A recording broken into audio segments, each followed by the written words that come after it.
Al interior de la Universidad del Valle, especialmente entre estudiantes de arquitectura, diseño, comunicación social y ciencias sociales, existe una leyenda de terror que dice que en la madrugada un fantasma merodea esos edificios de facultades, bloques que durante los Juegos Panamericanos de 1971, realizados en Cali, sirvieron de dormitorio a delegaciones internacionales.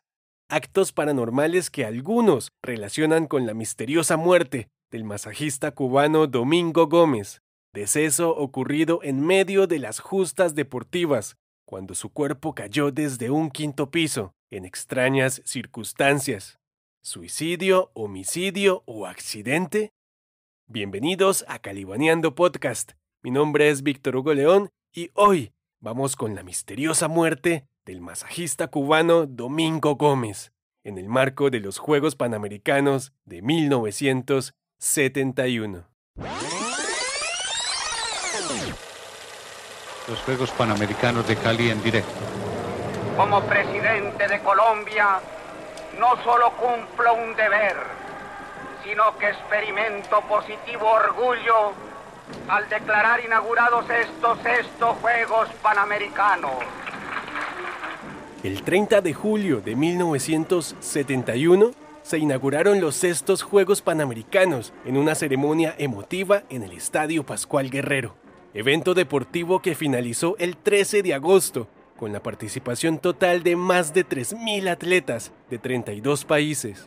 2 semanas que quedaron en la historia y el recuerdo de todos los colombianos que por primera vez fueron testigos de un evento de tal magnitud en el país. El ingreso de la llama olímpica. Va a entrar el atleta Jaime Aparicio en contados segundos. El público empieza a movilizarse con esa tensión contenida. Extraordinaria, las banderas se agitan. De lo que tal vez poco se habla, quizá por el paso del tiempo, es de los innumerables escándalos que hubo con la delegación cubana desde el primer momento que pisaron suelo caleño. En 15 días la isla nos dejó declaraciones picantes, fugas cinematográficas, peleas a puño limpio, posibles envenenamientos, un muerto y un histórico segundo lugar en la tabla general del medallero. Así recuerda a la delegación cubana Socorro Franco, protagonista de nuestro episodio de podcast Los Juegos que Cambiaron a Cali. Recuerdo que ellos no tenían permiso de nada, que también hubo algunos deportistas que aprovecharon el momento e hicieron su cosa para volarse, digamos para salir de Cuba y se perdieron por acá. Y esa era responsabilidad pues de la organización y eso fue un boom, un alboroto. Recuerdo que hubo uno que se tiró de no sé qué piso, parece que está en registro que murió, y ese tipo de cosas para uno eran rarísimas. Pues como viene una gente que está como si vinieran presos, como que no se podía ni hablar con ellos y la verdad la gente quería hablar con todos los deportistas. Bueno, por mi casa pasaba para allá y para acá y entonces uno salía a verlos y a tratar de conversar con ellos.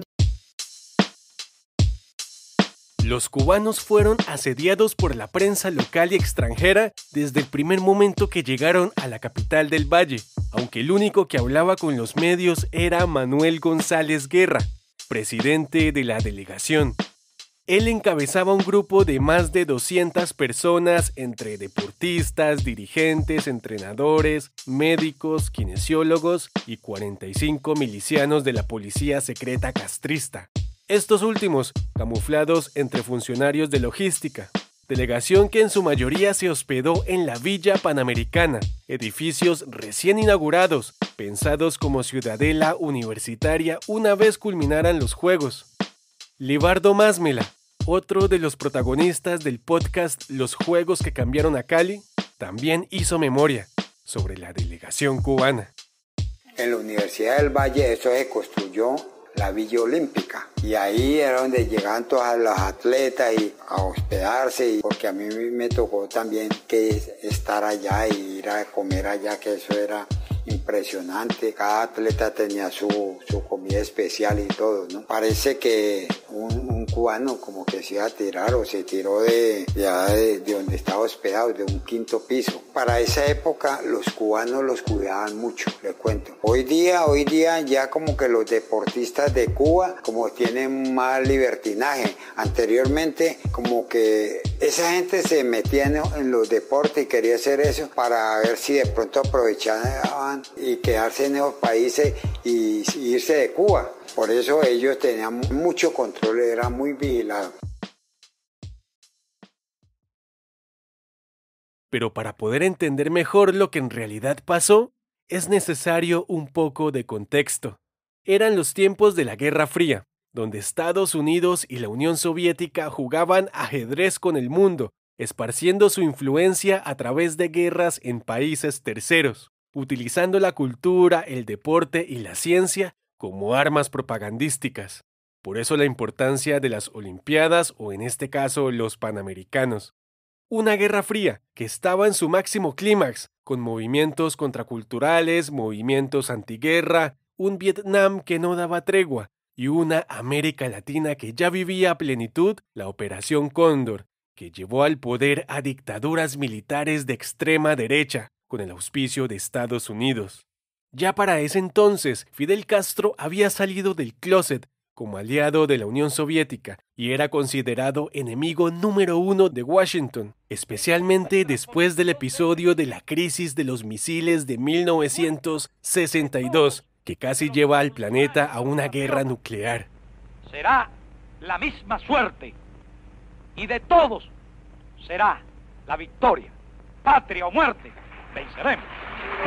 En ese contexto de convulsión y efervescencia, se realizaron los 6º Juegos Panamericanos en Cali, una ciudad y un país que tampoco escapaban de los conflictos de la época. Hacía un año, un presunto fraude en las elecciones presidenciales había alborotado a la juventud, y hacía apenas 5 meses, en Cali, había habido una masacre estudiantil, luego de unas masivas protestas alrededor de la Universidad del Valle. Los ánimos se exaltan a los gritos de fraude. El rojaspinillismo amenaza con marchar sobre Bogotá. La televisión nos salva de otro 9 de abril. El presidente manda a dormir al país. Un mensaje de Colombia para todo el continente.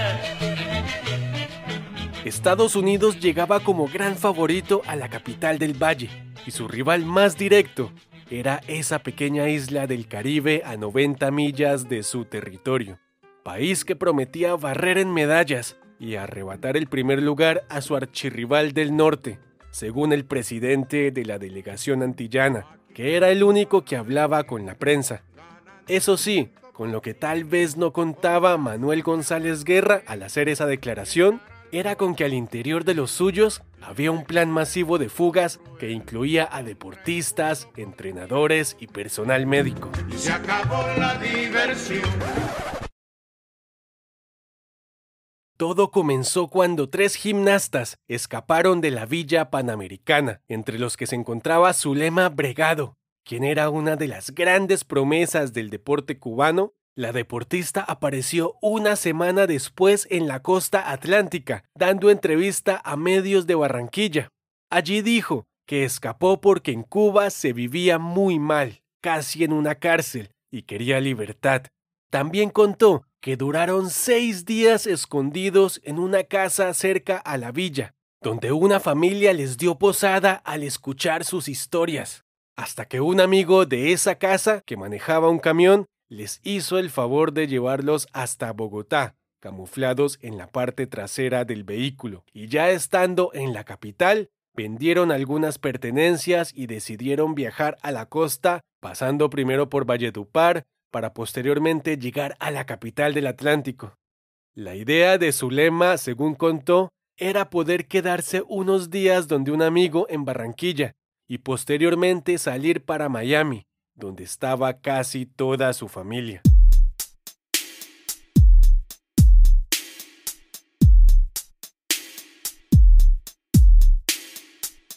La fuga de los gimnastas desató una fuerte polémica, y en los medios se decía que probablemente eran más los involucrados, solo que no todos habían salido a la luz.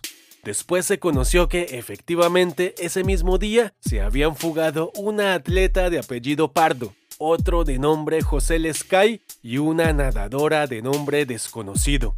Algunos incluso escaparon después de competir en alguna modalidad, apareciendo días después en alguna embajada en Bogotá pidiendo asilo político, siendo la embajada de Panamá la más apetecida. Al interior de la delegación cubana comenzó una investigación severa y al parecer descubrieron que había un plan masivo de fuga. De inmediato la policía castrista, que venía camuflada entre funcionarios de logística, empezó a ejercer presión y a partir de ahí no se le permitió a ningún deportista socializar con otro que no fuera de su delegación. A los sospechosos se les prohibió volver a los comedores y la comida era trasladada únicamente a las habitaciones. Tampoco podían dormir solos ni hacer compras si no estaban acompañados de algún miliciano vigilante. Y es aquí donde aparece la figura de Domingo Gómez, mejor conocido entre amigos como El Chino. Domingo era un kinesiólogo de atletismo de 39 años oriundo de La Habana y padre de 8 hijos, que venía trabajando desde hace un poco más de 10 años en el deporte de su país. El Chino había hecho parte del primer avión de su delegación que aterrizó en Cali y se encontraba en la ciudad desde la inauguración del evento, por lo que el 7 de agosto, día de su trágica muerte, ya había finalizado su labor y estaba listo para volver. Los juegos estaban entrando en su recta final y el presidente de la delegación cubana decidió mandar de vuelta a un primer lote de los suyos para así evitar otras fugas, dejando solo a los que tenían que competir de ahí hasta la clausura. Pero Domingo no alcanzó a abordar el bus, que ya se encontraba parqueado en la Villa Panamericana y que lo llevaría al aeropuerto, porque cuando el reloj marcó las 9:35 am, cayó desde la terraza del 5º piso del bloque 4.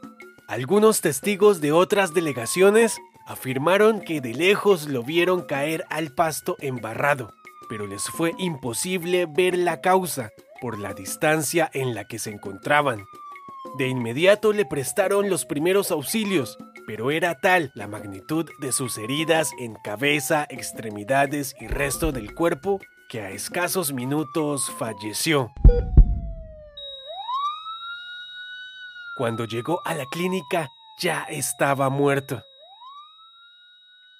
Manuel González Guerra, presidente de la delegación cubana, habló con la prensa y sacó un comunicado donde menciona que todo se trató de un accidente. Según el dirigente, Domingo Gómez acostumbraba a leer los diarios locales a orillas de la terraza, sacando los pies al abismo, y ya le habían llamado la atención sobre ese acto. Eso sí, entre la prensa y las autoridades locales se manejó siempre la versión del suicidio, ya que la versión de González no tenía testigos y era poco creíble. Algunos incluso se atrevieron a decir que pudo ser un homicidio y que al kinesiólogo lo empujaron. ¿Por qué se habría quitado la vida Domingo Gómez a escasas horas de abordar el avión que lo llevaría de vuelta a la isla? ¿Por qué lo habrían empujado?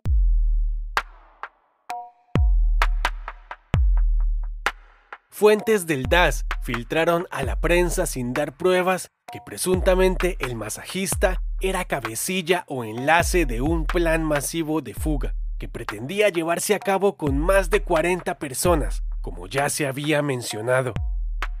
Al parecer la policía castrista lo culpó y empezó a ejercer presión sobre él, amenazándolo y advirtiéndole que al llegar a Cuba se iba a tener que enfrentar a un juicio revolucionario o a una cárcel de máxima seguridad por traición a la patria. Esto habría llevado a El Chino a un laberinto sin salida. La fuga era casi imposible por la extrema vigilancia y la cárcel, en condiciones deplorables, era inminente. Si creemos en la versión del DAS, Domingo habría decidido lanzarse desde el único lugar donde seguramente se sentía libre, un pequeño rincón de una terraza a cielo abierto que frecuentaba. Si por el contrario no se suicidó, sino que lo empujaron, ustedes pueden sacar las conclusiones. ¿Lo empujaron para que no hablara? ¿Para no enlodar a alguien?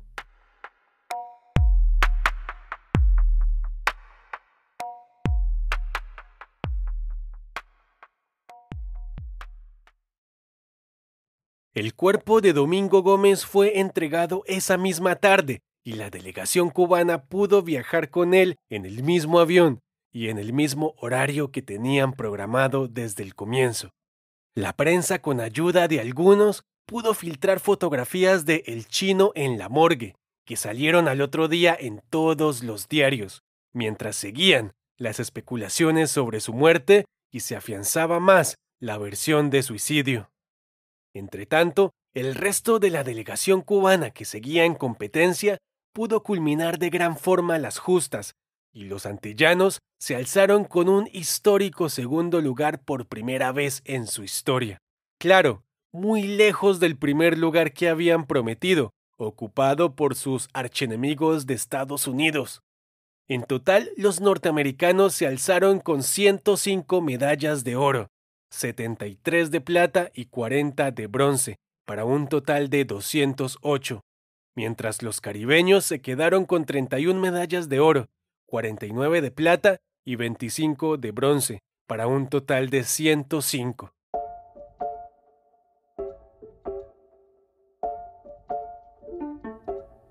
Pero no todo terminaría color de rosa para Cuba en el remate de los Juegos, ya que las fugas continuaron aún después de la muerte de Domingo Gómez, a pesar de la extrema vigilancia.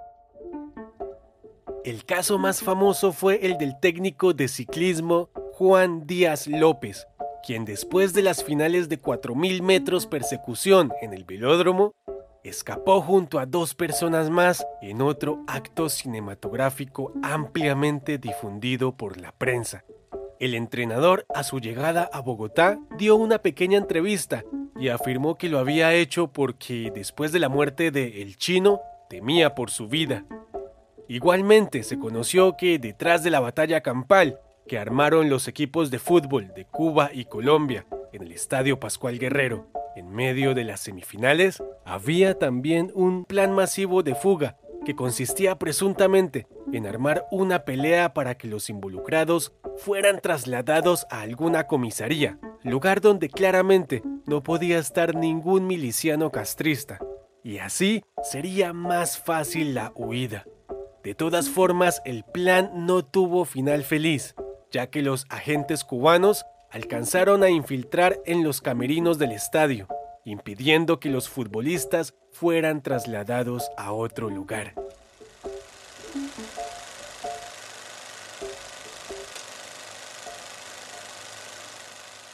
El último avión de la delegación cubana partió el 13 de agosto, mismo día de la clausura del magno evento. Al aeropuerto fueron a despedirlos decenas de personas entre periodistas, aficionados y curiosos, mayoría buscando algún gesto de agradecimiento con Cali o algunas palabras que dieran cuenta de la supuesta cárcel en la que vivían en Cuba. Ninguno cruzó palabra más allá de una deportista que, ante la pregunta insistente de si desearía quedarse en la ciudad, respondió tajantemente, abro comillas: ¿Cómo se te ocurre, chica? La prensa no se cansó ese mes de escribir sobre el éxito de los Juegos y sobre las fugas y el caso Domingo Gómez, como un intento de justificar las ventajas del capitalismo sobre el comunismo, hasta que el tiempo fue haciendo su trabajo y todo quedó en el olvido. La Villa Panamericana, ya solitaria y con un muerto encima, hizo su tránsito y se convirtió en la nueva sede de la Universidad del Valle, como estaba pactado desde el comienzo. De allí la leyenda entre estudiantes de los edificios de arquitectura, diseño, comunicación social y ciencias sociales, que le temen a merodear por estos pasillos en la noche, por miedo a que se les aparezca el cubano. Si les gusta el contenido de Calibaneando Podcast, lo invito a que le dé seguir o a que se suscriba en cualquiera de las plataformas de podcasting, por ejemplo YouTube y también Spotify, Apple Podcast, Deezer, Amazon Music, que son donde más hemos crecido. Muchas gracias si llegaste hasta aquí, hasta la parte final de este episodio. La investigación, el guión y la edición estuvo a cargo de quien les habla, Víctor Hugo León. Para ser exactos, el contenido de este podcast se consiguió en la hemeroteca de la Biblioteca Departamental, en la prensa de la época. Esto es todo por hoy y nos escuchamos pronto.